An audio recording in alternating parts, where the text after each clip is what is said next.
This episode is brought to you by Indiana529.com. So go to Indiana529.com and there's a sweepstakes. You can register. Terms and conditions apply. How's that? Hey, Dame is here. Hello, Dame. Hello, Pete. Dame, I was thinking last week, I made an effort to call you Damien for a while, and I kept slipping, and I didn't like it. Okay? I'm going to try something different this week. Is it going to be a surprise? Yes. Kristen is here. Kristen, I have had an issue with you and the fact that I keep calling you Chris in actual business meetings, and I'm trying to stop that for the benefit of everyone, and I want to apologize to you. Well, thank you. I appreciate that because these things catch on, and I would really prefer These things do catch on. for it to not catch on. How is everyone? Kristen, everyone good? By the way, you have a baby. I have a baby story in the locker room today at the gym. The baby's there. The lazy baby. Lazy baby. The baby has taken on a whole other vibe now. Oh. Baby's rude. Oh. It's a rude baby. I walk in and it's staring at me. It's staring like an uncomfortable, okay, Dame, picture this. Okay. You're on a Spirit Air flight. Yes. And you're sitting on the picture that. What's that, Chris? How could he picture that? Being on a Spirit. You think I've never flown Spirit? Go on. You're in Spirit Air. And Dame, you are sitting in the middle seat. Okay. The person sitting on the aisle is just staring at your head. Just like full turn right into the side of your head, just staring at you for your 4-hour flight to wherever Spirit flies. Okay. That's the baby. Kristen, why are you covering your face? Because Andy's comment. Oh, hold on. Baby is hold on. All I got to see is baby probably staring because you look like a bright white orb in its view. Okay, Andy. One of the babies like that big baby is standing because it has no hair either. Do you think the baby thinks I'm a big baby with poor vision? Oh. Perhaps. Maybe he thinks you're like boss baby. Oh yeah, boss baby. Anyway, like aggressive baby, man. This is a financial show. This week we are doing some speed round. A speed round. The email inbox was full. And we are going to do 3 questions this week, 1 per segment. And they're long questions. So not only do I get it out there, hello, Jason, not only do I have to get the question out there, but then we have to come up with some answers. Kristen? Damien? What do you think the odds are that we get 3 questions done today? 0. Okay. Actually, I can't say 0 because then Pete will be spiteful and make sure we get all. Run it through. Yeah. But incredibly low. First off, I'm insulted by what you believe to be my lack of broadcasting prowess to be able to deliver what I've said I'm going to deliver. Number 2, spiteful. I'm not spiteful. I'm petty, but I'm not spiteful. In practice, there's no difference. You guys, I don't remember what I've told you, but my son needing to go to an urgent care for the toe, and then they couldn't help the toe, and they charged us anyway. That saga continues with heated emails back and forth. Did you get a response to your email on Wednesday? Yeah, because you and I were sitting there, and then I said, you know what? I haven't heard back. So Dame and I were in a meeting, and I just typed back, bumping this up in your email box, like real passive aggressive. Person got back to me. And here's the thing. I said I'm petty, but I'm still not naming names, which I think is professional. Yes. Yes. Do you remember the early days with Twitter, Kristen, where anyone with a platform would just blow up anyone else at the drop of a hat? Yes. But it used to mean something then too. Now people just like throw shade for fun. And so I just don't think it would even have the same impact if you went out there and like tagged this specific group and like aired your grievances. People would just scroll. They don't care. Do you remember, Dane, when celebrities would be on a flight and their flight would get delayed and they just be like, Delta, I'm not going to get to Tucson on time. And it's like, okay, Rachel McAdams, no one cares. You know, The Amarillo Film Festival is not going to be able to go on if I'm not there on time. Oh my gosh. All right. Well, let's see if I can deliver on my promises. Let's see who else is joining us today. John is here. Hello, John. Hello, Quincy. Hello, Rev. And of course, Andy. We do have our big announcement that is to come. The Pete the Planner Show is hiring an intern. Oh, yeah. Oh, right. So if you've got a student in your life that wants 10 hours a week, it's a part-time thing. The Pete the Planner experience is a part-time experience in its own. We need 10 hours out of these young digital wizards. They're going to do our social. They're going to do our digital video, blah, blah, blah. I don't care if they're Slytherin or Hog. I don't know anything about. We just want an intern. You can go to yourmoneyline.com/careers and the kid can apply. And by kid, I'm being respectful. And of course, you aren't putting an age cap on this position necessarily because that might be frowned upon. No, here's what I'm doing. They have to be a student. Oh, well, I guess that makes it a little more. Well, I mean, it could still be a non-traditional student. I just want a student. Yeah. I'm call me crazy, but I'm trying to help contribute to their resume. And like, I had a friend of a friend send me a resume the other day, a young student, and it was like retail and hardware store. And it was like great. And I like love the hustle. That person at some point in time has to put an office or a business or something like that on their professional resume. So I want to be that sort of thing for this person. You know what I'm saying? Yeah, makes sense. Someone had to take a shot on all of us. Maybe they can figure out the airlock noise. Right. The young, like they're probably small and young. They can crawl into the airlock and use tools. I don't know. I got to drive to Detroit in 5 hours. Again? Here's the worst part. And this is the worst part. Doing it today. And then two weeks from now, I'm driving home, going to a board meeting, and then flying back to Detroit after the board meeting, and then flying home the next day. Like Detroit has a hold on me. I think I play for the Pistons. I don't know why I'm there so much. Did you see what the weather's supposed to be tomorrow morning? Yes, I did. So, oh, you mean the same thing it was all April? Hello, Jen. Okay. Let's do the show. I have notes. You guys, ye of little faith. You guys are a couple doubting Thomases.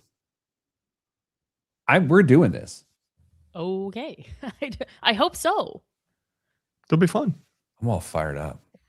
Have you ever eaten at Green Dot Stables? I don't know. Rev? I don't know, but my son tonight was like, it was super weird last night. He was like, for dinner tonight, can we go to a restaurant? And I was like, what do you think we're gonna do? We're gonna be in a different town with no food. It's like, what? We can just go into like a deli at a Publix? What do you think we're doing? Don't you guys usually eat steak? Like, isn't that the thing that the boys do? They're on the road? Like, I need protein. You need an RV. You need a mobile broadcast studio for your. It's a baseball thing. It's a baseball family thing. Oh, and swim. And swim. Yeah, that's right. You have told me that. Okay, let's go. I'm so insulted by the fact that I can't get this done in 3, 2. Wait, hold on. I have to play the commercial after this. Oh. Yes. Okay. I'm saying that out loud. If I feel like I start to not, when I come out of this break, you guys have to yell at me. Got it. Got it. I'm so nervous. 3, 2, 1. This week on the Pete the Planner Show, we answer your money questions. Here's how the show works. You email us, askpete@petetheplanner.com. That's askpete@petetheplanner.com. And here's what I know. We have at least 3 listeners because we got 3 emails this week that, or at least we're featuring on the show. We usually get more email than that. I like 3 of them. This show is the speed round. The 3 money decisions you'll either regret forever or be glad you made is the name of the episode. So 3 money decisions you'll ever regret forever or be glad you made. That's what we're doing. 3 questions. I've got Kristen Elenius here. Kristen, hello. Hello. She's making the face of a person knowing that the time is ticking down on this segment. And I've got to read an entire question and then answer it. And Damian Dunn, also a skeptical economist. Good day. Dear Pete, my wife and I, both 38, live in eastern Iowa. Time out. No Here's time. the thing about this. I believe that is just east of central Iowa. You may be right. With 3 elementary-age children and have a housing decision to make, my parents have decided to move out of their house on 20 acres just outside of town to a new home in town. Time out. Dame, you're a country folk. Is that how you think, in town and out of town? Is that a thing? Yes. Yes. Well, Kristen's country folk too. Yeah. That's a thing, in town and out of town? Yes. Really? Yes. Really. Like how, like fringe, really? Or like that's how people talk about it? I wouldn't even consider it being something weird. It's that common. This is a bit. It's not a bit. Pushing buttons. My wife and I have always considered moving out there someday, but we figured that would be for 8 to 10 years. We have the opportunity to buy their house for $550,000 American dollars, which is probably $100,000 below what market price would be, and we'll never get an opportunity for something like this again in our lifetime. Time out. People say like that sort of stuff all the time. I don't really buy it. But anyway, our conundrum is that we currently live in a home worth about $420,000 and owe about $220,000. We bought in 2020, and our mortgage is 2.75%. Wait. No, wait, hold on. Our combined gross income is roughly $270,000. We both contribute 12% to our 401ks with combined balances around $600,000. We plan to increase 1% to 401k annually until maxing it out. We figured rolling the equity in our home will leave us with about $370,000 in mortgage balance at around 6% rate. And this person puts a timeout within their email. Time out.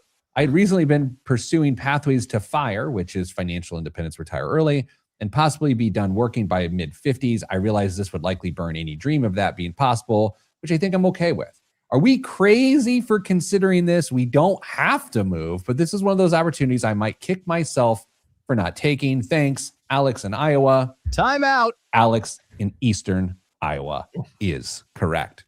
All right. I'm just showing off at this point. I'm really just poking the bear. Dame, what do you think, pal? I feel like this is the easiest question that we could have started with. Kristen looks completely shocked. Kristen, you must have much stronger opinions in this. We probably stand on different sides of this. So where are you at? Wait a minute. No, you go first. Wait, I also have to say, when Dame said this to me earlier in the week, when I showed him the email, he said the same. He was like, oh, this is no brainer. And then I was like, is it? Because I'm a little conflicted myself. So Dame, the Damian Dunn Show, everyone. Damian, the planner.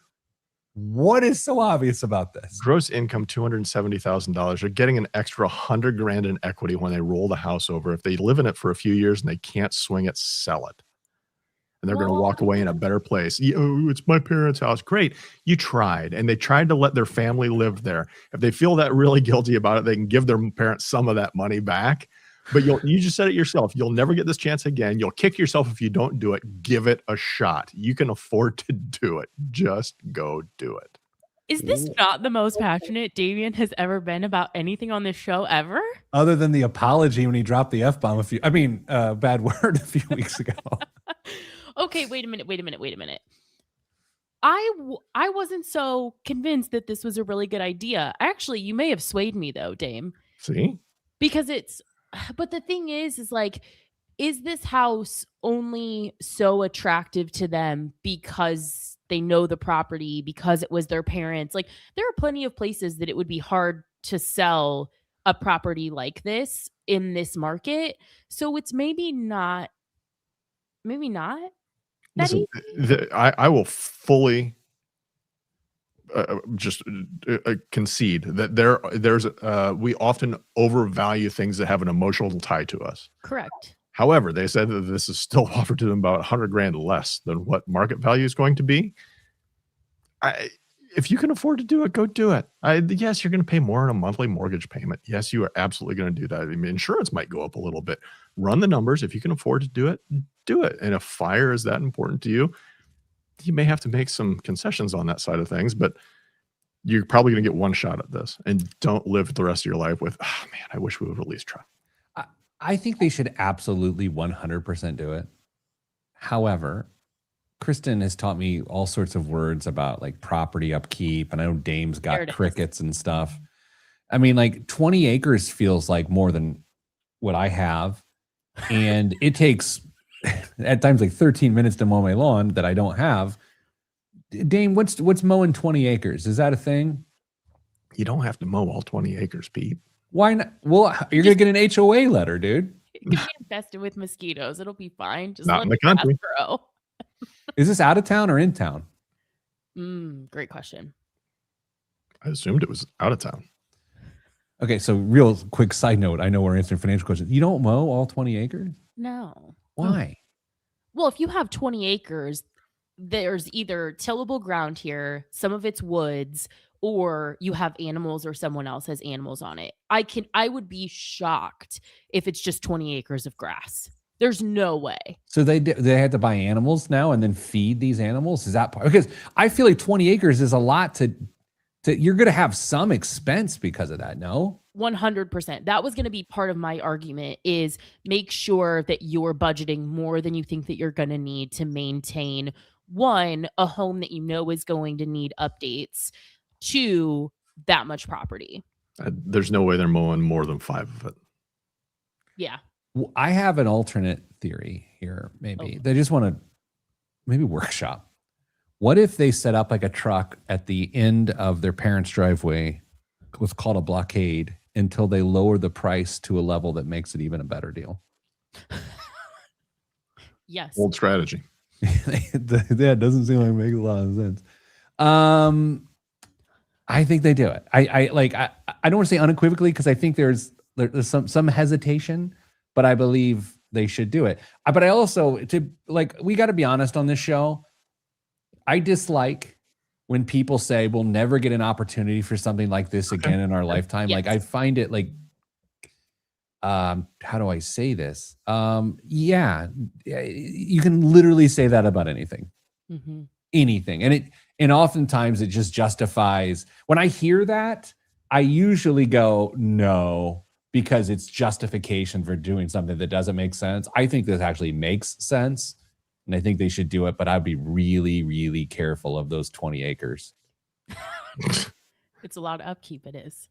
How much is 20 acres? Like how, like, is it like, show me your hands or something? Like how big is it?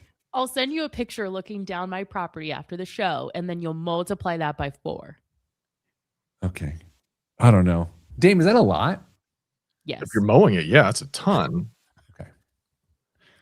Well, all right. So segment 1, the question is, should they buy the house? Dame and I are a hard yes. Kristen is? Yeah. Yes. All right. We're not sending you a housewarming gift, but we are sending you good vibes. What's his name? Alex from Eastern Iowa. Coming up after the break, we're answering more questions because that's what we do right here on the Pete the Planner show. Celebrate 529 with a chance to boost your little Hoosier's future. Enter the 529-day Big Futures Sweepstakes from Indiana 529 for a chance to win $529 toward your child's education savings. 20 families will win this May. Enter at indiana529direct.com/529day by May 28th, 2026. No purchase necessary. Terms and conditions apply. Void where prohibited. Please read the disclosure booklet carefully before investing. That's indiana529.com for both kind and rude babies. I don't think. Uh-oh. Oh, there you go. That's a good. That's something that Pete can relate to. There we go. Nice job, Caitlin. Okay. Oh wait, Caitlin. A football field is about 1.32 acres. Is that what that says? Yep. According to the Google. Okay. It's a lot of football fields. Okay, hold on. Let me think about this. Okay. You know what? Wonder how big Grand Park is, because that's like my frame of reference. There you go. How big? Kristen, you know what Grand Park is? No. 400 acres. As many fields. Jeez. How do I break down 400 into 20? I got to go 20 parcels? Jason asked a question that I don't. Do they not trust you to read the ads anymore? Jason asked the question. That's a good question, Jason. Mm. No one knows. I mean, someone knows. Hey, Danza. This back. A typical soccer field is between 1.5 and 2 acres because apparently there are different size of pitches. Oh, that was good. Well, that was good, Dame. Try. So 15 football fields is what Veronica says. That's a lot of mowing. I need to know. I need to know what is within the 20. All right, Alex, email me back. What questions? Like, this is turned into a thing now. We have these post answer questions. What do we want to know? I want to know that I'm right about it. There's a little woods for sure. Wait, the question is there a little woods for sure? No, I want to know that I'm right. And I'm saying that on the 20, there's woods. I don't know how big it is, but there are trees on this 20 acres. Brian Pinkins thinks that Alex should hand push and mow all 20 acres. Be a good workout. He'd miss his kid's childhood. Dame, what do you want to know from Alex?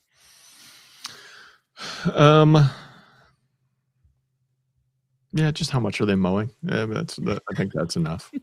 And what kind of mower do they already have? Does the mower come with the property? Do they get that mower? Or do they have to go out and buy their own? Because that's another. To get a mower that's going to take care of that, it's probably going to be at least 10 to 12 grand. I want to know if Alex has a tattoo, like vertically written script up his ribs, like all the girls in my Pilates class do. That's what I want to know. 20% of the 100-acre woods from. Jeremiah, don't be funny. No one needs that. I did get follow-up email from last week, Andy. Did I sent that to you guys, right? Indeed. All right, let me see if I can pull this up. What was the thing? What were we even doing last week? Oh, it was who's like very financially independent, who still wants to Okay. contribute. Okay, yes. She said, "Oh my God, you had so many questions. I think I caught them all. Number one, you were in the right ballpark on the salaries.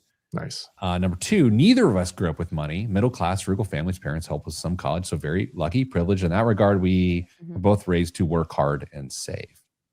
Number three, we do have a 529 and contribute regularly. Number four, the most ridiculous thing you said, and may I note, the most ridiculous thing that Dame said, and I almost threw up when he said it, was 10% annual returns. Are you crazy? 8% at the most. Dame, when you said that, I actually was like, do you have a fever? Why did you say that? That was really more of a Pete comment, to be honest. I would never say that. You say that all the time on the predictions.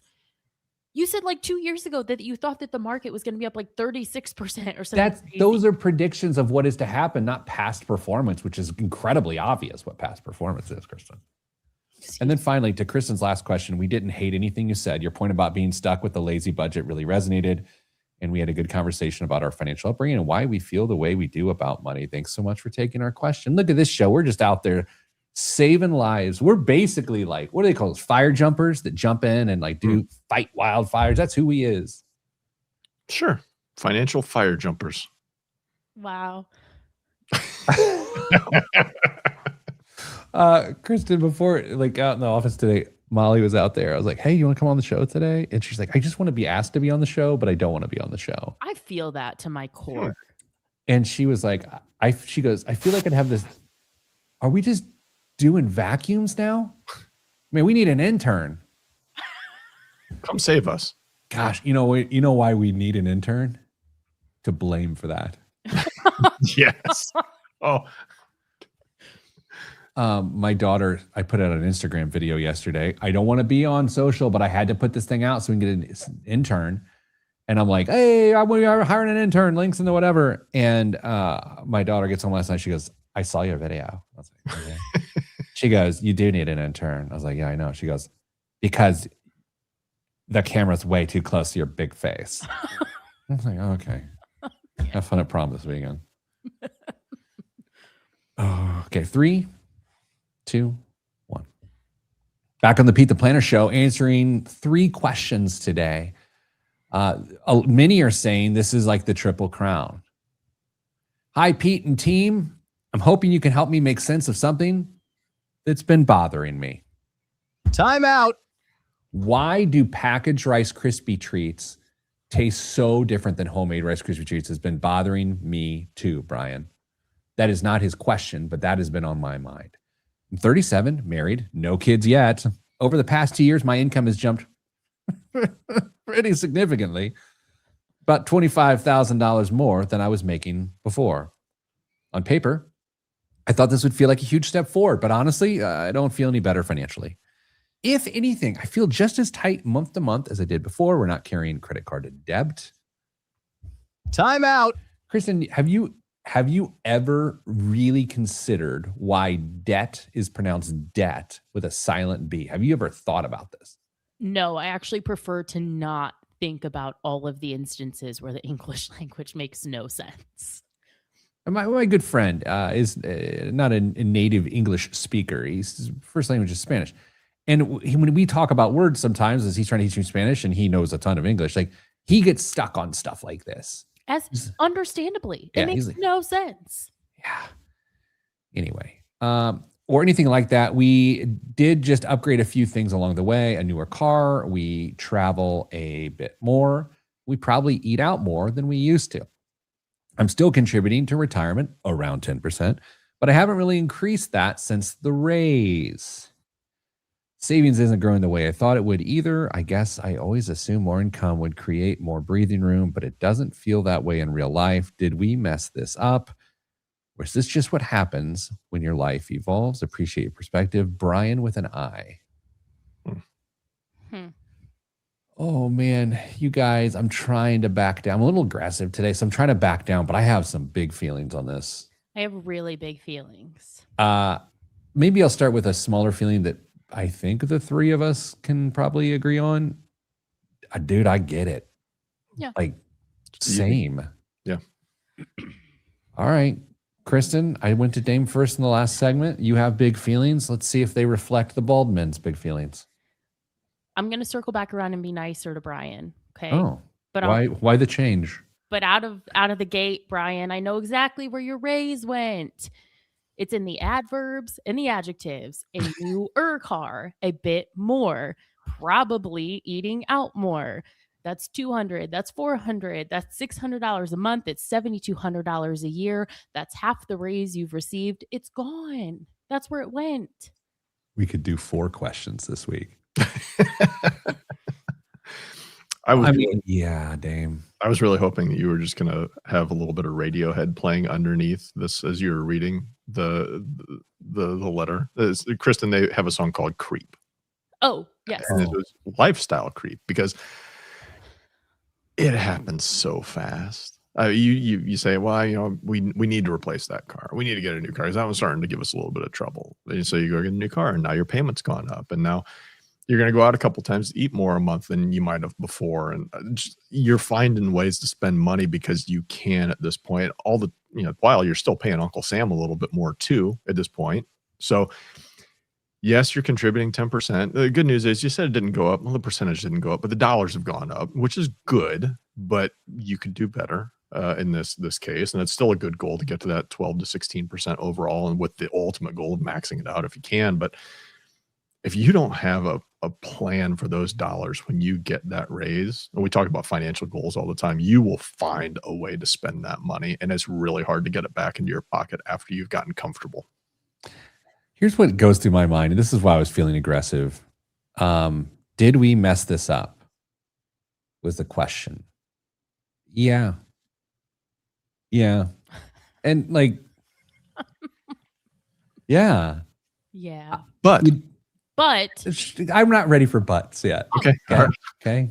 Everyone sit back down. Okay. You really messed it up. Over the past 2 years. Now here where to the butts. 2 years isn't the worst thing in the world. A 2-year mistake isn't the worst. 35 to 37 years old is the age range of this pretty big mistake. But if you get a raise, you have to increase the percentage you save for the future. You can't just have the dollars increase because the previous percentage is applied to those dollars. Dame, welcome to my butt. Do you want to be part of it? No, I think I kind of addressed. I mean, it's not that you stop saving entirely. That's good. So you've already got that habit built in there. Now you just need to take it to that next step, and you're going to have to learn to live on a little bit less that's coming home in order to make sure that your saving for future goals is keeping up with the income that you're setting aside at this point. So did you mess up? Arguably a little bit. It's not catastrophic though at all. It's not like you got a $50,000 or $75,000 raise. You know, the household income, maybe it's not all one person, but the household income went up tremendously, and you didn't increase savings or anything like that. You found other ways to spend the dollars, and you're going to have to dial that back a little bit. So I'm going to do some dumb math here. Kristen, he got a $25,000 raise. He's saving around 10%. So that takes it down to $22,500. Mm-hmm. Let's just say about a third of that goes in taxes. So we'll call it, I'm going super rough here. Let's call it around $7,000, $7,500. He gets him down to $14,000 or so. $14,000 is $1,200 a month, and that got eaten up super fast. Yeah, but it's 25,000 over the 2 years, so it's actually less than that. It's literally right. I think what he's saying is his income is now higher. Oh, I see. Okay. Yeah. Still. But it's to your point of like you said the car payment $600 or $700. It's not a 2-year car payment. It ain't in a 3. You know, it's a 5 or a 6-year car payment. So yeah, he made a mistake over a 2-year period, but he's going to be paying for that mistake until that car loan's gone. Yeah, I think that the takeaway for me is we said, did we mess this up? Yes. The good news is it's not this crazy. You didn't go and do like it says we have no credit card debt, right? Like you weren't spending exorbitantly in that way. I think what I would encourage the emailer to hone in on is they started this email with no kids yet. Yep. If that's something that is going to be part of this equation, you have to figure out this discretionary income squeeze before you have to pay for childcare, because we see that time and time and time again. And this mistake is absolutely reversible at this point. But if children enter the picture and those expenses also enter the picture, it becomes a lot harder to walk this back. And that's exactly where I was going to go.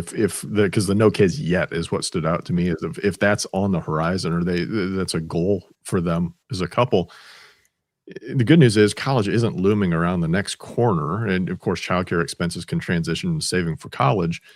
So if you can get things under control, and paying for college is something that you also aspire to do for children in the future, that's correctable as well. So a lot of that $25,000 that you got as a pay increase was kind of already allocated based on what you're telling us through between the lines, and where you're at right now and where you want to be.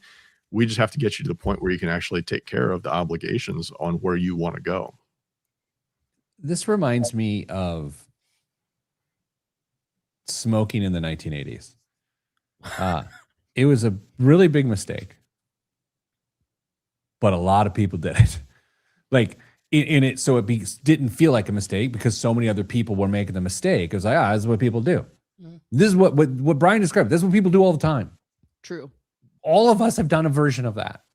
It doesn't mean when we did it, it wasn't a mistake. It's 100% a mistake. The key is, can he pull up on the throttle? If that's what you do, the choke, what do you do, Dame? Pull back, throttle. Is there a yoke? Or for flying. We'll be back with egg prices next, right here on the Pete the Planner Show. I'm Pete the Planner. What is it? You pull up on the yoke. What is that? What is that? That's a plane? If you pull back on the yoke, you go up. If you push forward, you go down. Who's pushing forward on a yoke? Somebody who wants to land. Oh. Maybe just not as aggressively as you're thinking. Gosh. Kristen, do you ever have the desire to I want to go take flying lessons? Nothing is less interesting to me than that. I agree. Dame's a total fly guy. Didn't Dame want to do that? Dame, did you do it? Dame did want to do that. Dame did not do that. Why did Dame not do that? Let's not talk about that. Can we stop saying that? Why did Dame? Can we talk about Dame the third person? It makes me uncomfortable. Yeah. Oh wait, you don't want to talk about it? Let's talk about it. Dame would rather pass. Oh. So what happened? Can I have the story off the air? I missed the window to do it. That's fine. Because you have kids now. Maybe. No, I definitely have kids. Wait, now. you? Maybe. No. I definitely have kids now. Maybe. Boy, this show took a turn. That's hilarious. Turned into Maury Povich just like that. You are the father. Okay. Okay. Let's just keep going. Hey, seems like we're getting questions answered pretty fine, and I've taken 3 timeouts per segment. Listen, I'm not too big to admit when I'm wrong. Doubting Thomas. The mail just went by. Should I like run out to the mailbox? Yes, that's what I do. And by the mail, you don't mean your special friend? The mail. No. Oh. MALE. No. You ever call the postal worker the mail? No. Instead of, yeah. I do. 3, 2, 1. Back on the Pete the Planner show today, we are doing 3 things. Those 3 things are each answering questions. So theoretically, we're doing one thing 3 times. Hi, Pete. My fiance and I are getting married next year, and we've hit a bit of a sticking point when it comes to money. Time out. I mean, isn't that? Welcome. Yeah. Yeah, no joke. I've not read this email yet, guys. And what I can't figure out is, I'm just going to tell you what I have a guess of whether this goes, right? Okay. One, it either goes to like one person wants to spend too much on the wedding, probably the fiance. I don't know who's emailing. Then the other thing is one of them grew up with money, the other one didn't. I think is where we're going. Let's see. We're both in our early 30s and make similar incomes. Up until now, we've handled everything separately on our own accounts, our own spending, and we just split shared expenses. Roommates. Now that we're getting married, my fiance really wants to combine everything, joint accounts, shared money, the whole deal. I'm not so sure. That was an ellipses, and I just didn't know how to play it on the air. So I went. Great radio. It's not that I don't trust them. I just really value having my own financial independence. Time out. I mean, I feel like a Catholic priest from the 1970s here. It's like, yeah, welcome to marriage. Yeah, independence. You're no longer independent. You're one body. You're lighting one candle. You got 2 candles on either side of the altar. One's representing one side of the family. The mom goes. She's got a terrible dress on. She's lighting the candle. And then the other person's like, their mother's gone. So then someone else is lighting the candle. They come together and they light the unity candle. That's what's supposed to happen in a financial life. I'm getting some very strange looks from my co-hosts right now. Time in. I know I like knowing I can make decisions without having to run everything by someone else, even if it's something small. They see combining finances as a sign of unity and partnership. Time out. This unity candle. The financial unity candle. It's a unity candle. I worry it might create tension or make me feel like I've lost a piece of myself. We haven't had any major fights about it, but it keeps coming up, and I can tell it matters to them. Is this something we need to get aligned on before getting married, or is there a middle ground that actually works? Thanks, Taylor. It's such an ambiguous name, too. I don't know who's who and what's what. Oh, well, I've given my thoughts. Dame, should you and I like check ourselves? Like, we're old guys who got married super young in a different time. Like, should we do that? I guess. I mean, we can acknowledge that. There's nothing wrong with acknowledging that. And it might give some color and perspective to our correct opinion on this, but I don't know. I just caught that 2 beats late. Taylor, yes, you absolutely have to get this sorted out before you get married, in my opinion. I mean, this is one, it shouldn't necessarily be a deal breaker because you should be able to get to a solution on this before walking down the aisle or standing there waiting for whomever coming down the aisle. Um, how you do it is maybe different than what Pete and I have done. And the method that Pete uses is different than the method that I use. I can't remember how Kristen runs this. I know she runs everything, but I can't remember how she runs her household financially.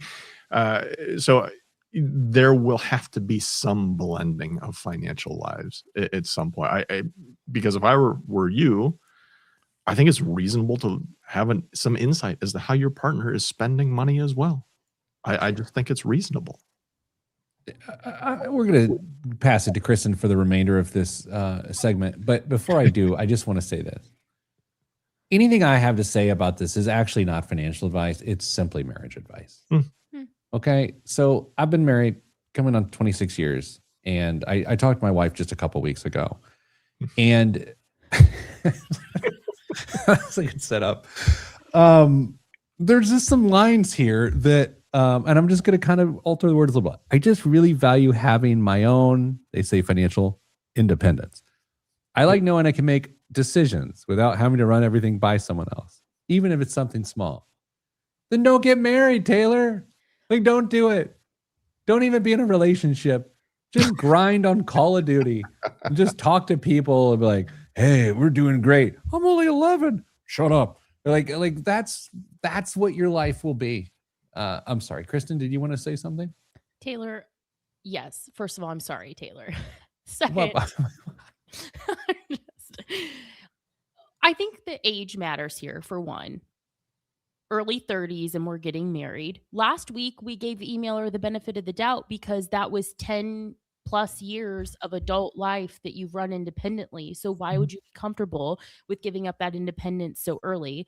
And I think it also speaks to the fact that this is the second week in a row that this topic has come up, which means that it's important. It's important to people. They don't necessarily know how to navigate it.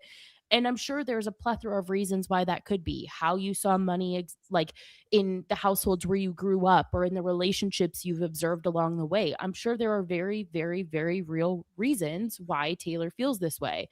I totally agree with Damien.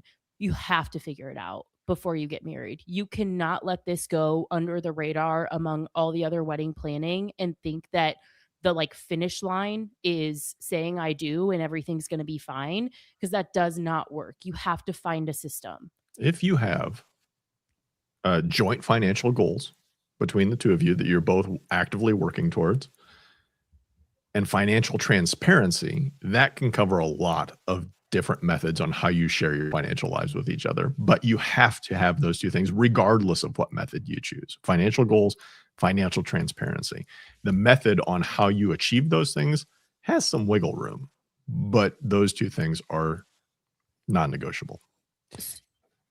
Kristen, you've taught me a lot over the years about the importance of two people together still having financial independence and having assets and control. And I don't want to take away that, because I think it's a really important thing for a lot of people to understand. That being said, I still contend this is not a financial email. This is about someone that doesn't quite understand what. Okay, we're jumping the shark here as a show.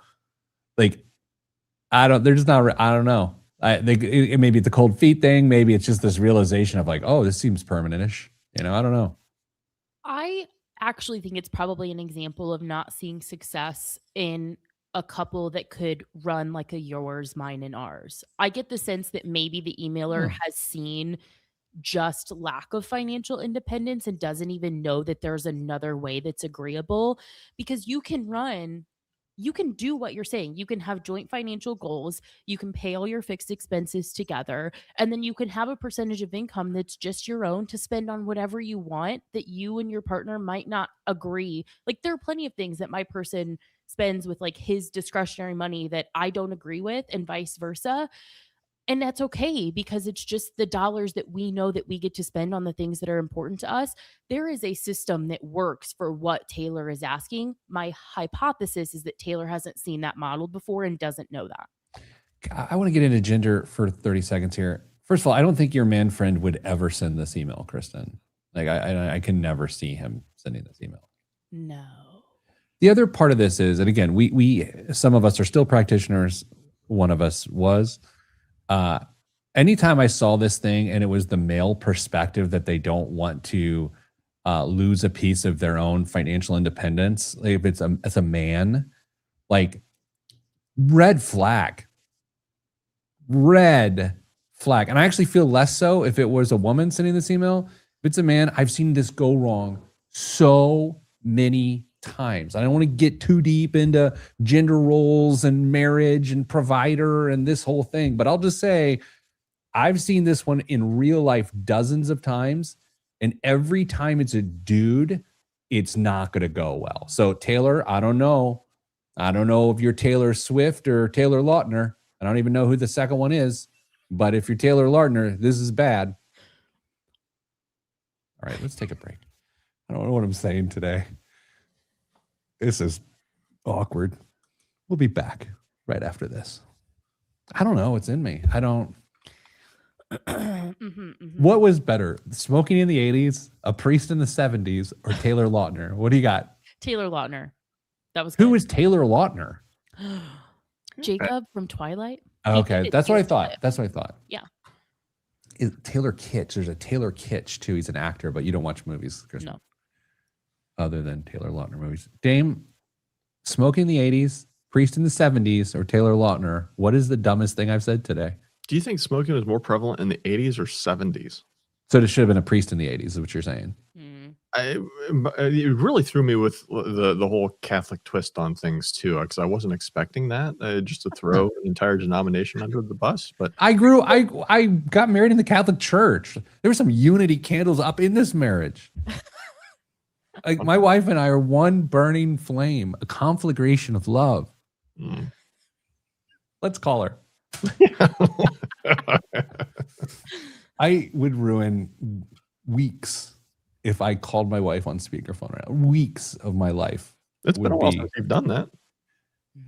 How Weeks. long would it take her to like fully recover? A month? 6 Fully weeks. recover. 6 weeks. Yeah. I mean, so how long did she not talk to you after she was on the show? like I said, I just started talking to her 2 weeks ago. Oh, that's right. Got prom at our house this weekend, so I'm steering clear of everything. I am trying to be the least chirpy bird. I don't need a worm, mama bird. I'm fine, is what I've said to myself. What was your caffeine? A lot. I had a lot this morning. Yeah. You've been sleeping better, so you thought double up on the caffeine to make up for it. I don't know. It was a lot. Yeah. Are you making like little finger foods and stuff for like the prom stuff? You know, she gets picked up, pictures. It's just like I don't know how. I mean, I'll say it's just like they're just a bunch of girls are just going in a car. I think I don't know. Is that works? Oh, when I was a boy, I don't know. One girl went in a car with me. I don't want to. This is getting weird. Yeah. Dane, what was your prom day as a high school boy? As opposed to a couple years ago. What's your prom day as a high school boy? What did you do? Woke up early in the morning, okay. Went to the high school, got ready to get on a bus to go play a doubleheader somewhere. Oh. Made it back, showered as best I could, threw on tux and went and picked up my date and went to dinner and went to prom. See, mine was, I wasn't I'm not a car guy. So what I'm about to tell you is going to blow your mind. I had two friends who were real big car guys, like big car guys. Mm-hmm. So we went to my friend's house. All three of us like hand washed our cars. Sure. Yeah. And then whatever, get home, get ready, go get my date, go to dinner, go to prom, go to after prom. That was it. But I just remember like I was not a car guy spending time to hand wash my car. It might be the last time I washed my car. Kristen, prom day as a dude when you were in high school. What? What would you do? What was your day as a lady in prom? I mean, it was an all-day affair, gentlemen, because you had to have an appointment to get your hair done and all the curls. Sure. They take forever. Right. But a girl that I went to high school with entered our high school into 17 magazine was popular when I was in high school and won a sweepstakes, and Boys Like Girls played at our prom. So that was pretty cool. Who played at your prom? Boys like Boys girls. Like Girls.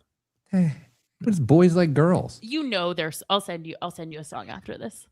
Dame, do you know this? I've heard of them. I'm sure I would recognize their Yes. big hit, but I can't remember what it is off the top of my head. So I'll look it up. Real quick, everybody remember what car or cars they took to prom? Just curious, since you said car guy. 1989 Ford Thunderbird repainted with the hunter green paint of a 1978 Ford truck. That was my car. Nice. Thank you. That's the carest thing I've ever That's the most done. off-brand thing you've ever done on this show.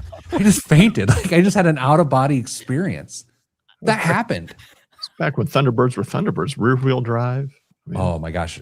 They had that dumb seatbelt when you open the door and it like was in the, it was so dumb. It tried to kill me every time I got in the car. totally. Anyway. Caitlin here with some Taylor Kitsch stuff. Kristen, Taylor Kitsch is Tim Riggins from Friday Night Lights. My bad. I know who that is. Caitlin, thank you for translating to Kristen. Sometimes Dame and I don't talk Kristen, That's so funny. you know? That is our Kristen translator, Kristen's sister. Okay. And how your sister must really like you. She spends her Friday mornings just watching you work. Do you think my sister really likes me, or do you think she really doesn't like her job? Oh, I think that's a gosh. really good question. Who's her favorite character on the show? Not me. Okay. Well, yeah, obviously. Caitlin, feel free to answer. Yeah. She will Caitlin, not. are She's you, been called out. She has actually exited the live stream for Yeah. fear that you're going to keep talking about this topic. Caitlin, are you a Dame girl like me? No shame. She will not respond. In 3, 2, 1. This week's biggest waste of money of the week, right here on the Pete the Planner Show, is the King Kennedy Bespoke Duffel.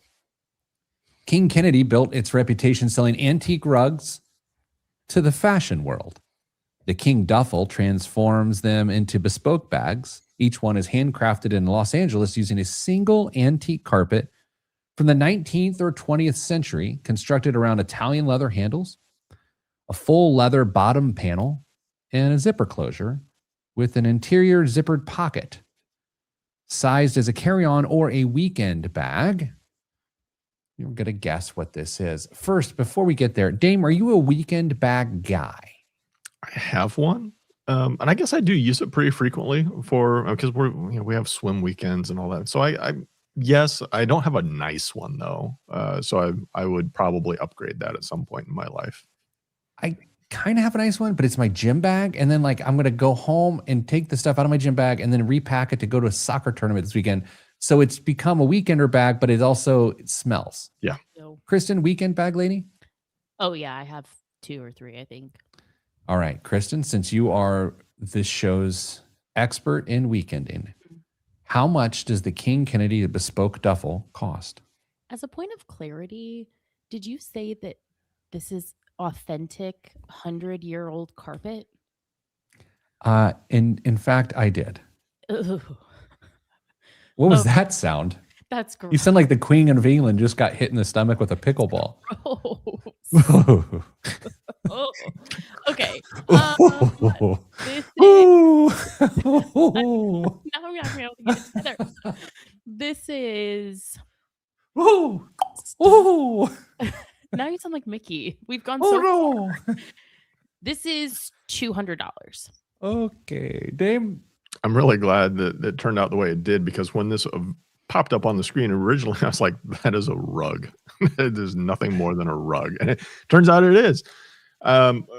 Old rugs are stupid expensive. And this has got to be like a $500 bag. $4,200. Oh, I was right on part of it. Stupid. I would like to apologize for the late Queen of England impersonation I just did of her getting struck with a pickleball. Could be Camilla. Oh, Dame, what's in the news this week? Got a fresh read on inflation this week, and it's starting to show the impact of rising oil prices. The Fed's preferred measure, the Personal Consumption Expenditures Price Index, came in hotter than expected. Overall inflation now is running about 3.5% year over year, Strip out food and energy, and that's still over 3%. So even if you take gas out of the equation, inflation is still sticking around. And gas is the big part of the story here, though, even though it's still over 3% without it. Prices at the pump have jumped more than $1 since the conflict in Iran began. And if that continues, it's going to keep pressure on everything else. But this is where it gets interesting. Fed hasn't stepped in yet. They're watching it play out. At the same time, the job market still looks strong. Unemployment claims are sitting near historic lows, which puts the Fed in a tough spot because if inflation keeps rising and job market stays solid, rate cuts get really hard to justify. And suddenly the conversation shifts from when do we cut to are we really done raising? Yeah. Guys, I think the Fed is going to be chaos for the next several meetings. It's going to get more chaotic. That's not critical. It's just sort of like that's where we are. I think they were in lockstep for so long. There's no lockstep anymore. You know what? Go ahead, Kristen. Can we do a gut check really quick? Sure. So if you guys are using a retirement calculator and it asks you what rate of inflation you want to assume for your retirement calculations, you're using. Oh, this is a great question. I used to use 2.8 back in the day when I was a person that did these things. But now I use 3 because I'm not a person. Damien? 3 because it's what I always started off using, and it's the more conservative answer. So if you can make it work with 3%, then you should be in good shape. Kristen? Same. So I would just like to, for whatever that's worth, just kind of toss that out there in context of the story. Is like, I see all of these headlines of like inflation is sticking around, and I hear you, 0.5% isn't nothing, but it's not. I just don't, maybe it's naive or maybe it's just a lack of care and planning. I just don't think it's that big of a deal. That's an incredible point. I think it's a really good point. I mean, we're arguing over bips when the long-term inflation rate is right on the money right now. Yeah. Kind of weird. Can I tell you my favorite thing to think about right now in terms of the economy? And it's a kind of a weird one. So Saudi Arabia is cutting back on their investments and spending around the globe. Mm-hmm. Is it Live Golf? Live? What is the golf thing? Live, RIP to LIV. Yeah. So it's something that they funded and we're paying people gazillions of dollars to try to hit a ball. And it's falling apart. Mm-hmm. And there's a lot of other investments that the Kingdom of Saudi Arabia has been making over the last decade and a half, and they're starting to get defunded for lots of different reasons. I think this is the butterfly effect of the moment. I mean, you could argue that the situation in Iran is the beginning of this, but I would say Saudi Arabia not spending billions and billions and billions of dollars around the globe is going to have a massive, massive impact. Yeah, it absolutely could. I mean, it was all in hopes to raise money for themselves, or make that fund even bigger. But yeah, I mean, there will certainly be some impact. Yeah, and it's also going to have a huge impact on world soccer for those that care, like me, because they spend billions and billions and billions of dollars on world soccer. Anyway, Dane, what else is in the news? In a rare moment of Congress saying maybe we shouldn't do that, the Senate just voted to ban itself from trading on prediction markets. That's platforms like Kalshi or Polymarket, where you can basically place bets on real world events, elections, wars, policy decisions, all of it. And the concern's pretty straightforward. If you're a senator, you might know things. The public, they may not know those things. That's a problem. So if you're allowed to bet on those outcomes, starts to look like insider trading. Where have we contemplated this before? Dame, this is such a multifaceted point because it covers what we've talked about on the show for years with the Pelosi portfolio.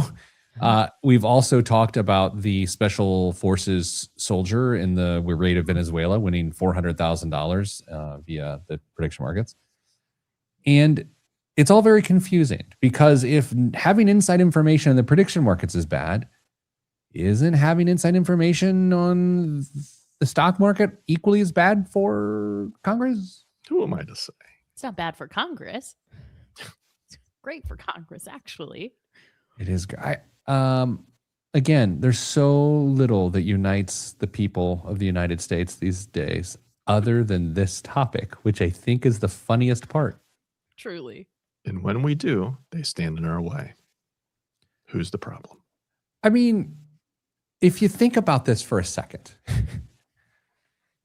outside of Congress, legitimately, does a single human being who understands this think it's okay that Congress can trade on inside information? Does anyone believe that Well, other they than future can't. candidates for Congress? Kristen?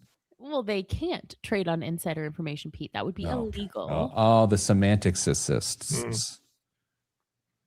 That's what unites us. Here's what I'm going to do.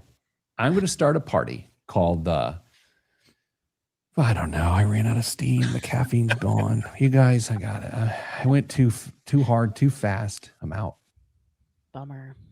Post show though, I'm like this sometimes. You guys don't get to see me off the air. I'm just a shell of a man, a hairless, shellless of a human man. All right. Well, hey, next week on the show, we're gonna maybe have an intern. I move fast. Wow. Okay. Should the intern be a show character?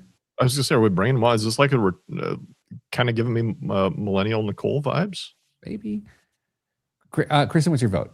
I feel like Character. they're not going to want to. Oh, who cares Oh. about that? Oh, I mean, sure. Let's me, actually. Yeah, let's absolutely shape everything around what they want. Dame on the show? I think it makes sense to bring him on in certain spots. They're hosting next week. All right. Don't know their name, but they're hosting next week. That's all we got. Sending good vibes because good vibes are all that's in the budget. I'm Pete the Planner. This is a Pete the Planner show. Whew. Caffeine spike to recover there last 30 seconds.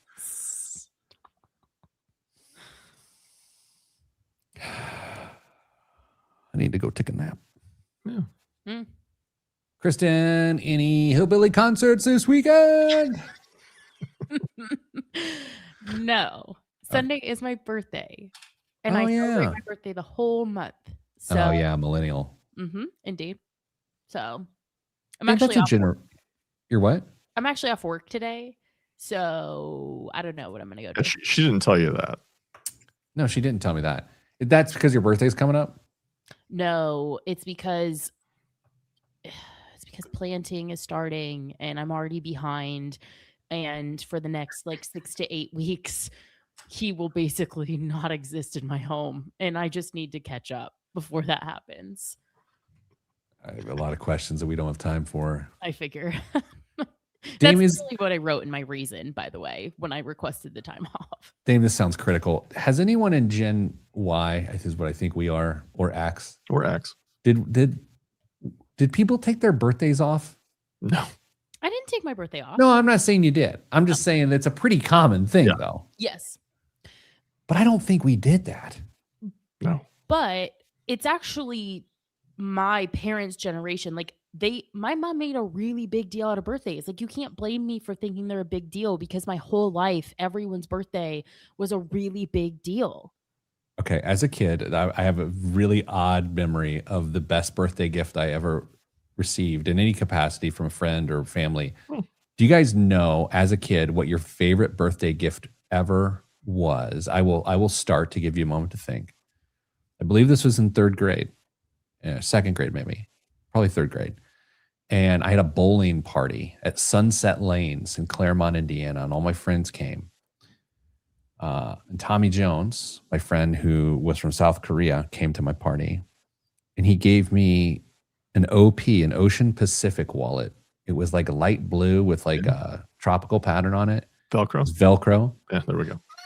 And it was the coolest thing I've ever received. To this day, I wish I still had it. I would carry it. It was epic. That was the best moment of my life. That's so funny. Nice. Dame? Mine was probably the glider ride, sailplanes glider ride that I got when I was younger. How many throws until it snapped? No. I went up in the air in a glider. Oh, an experience. Yeah, an experience. And then I got to fly it for a little while. Well, that dream has died. Yeah. More on that off the air. Kristen? If I think from through the lens of what stood the test of time, when I was, I don't know, 2 probably, I got a Barbie Jeep, one of those battery, Mhm. like kids vehicles, and my sister and I drove that thing for a really long time. Do you still have it? I wish. 'Cause Maggie Maggie's would. gonna be ready for it. She's actually getting a zero-turn lawnmower, though. They Yeah. make those for kids now, so. Well, she's got 20 acres to do. That's all we have time for this week on the show. We love you deeply. Stay getting money.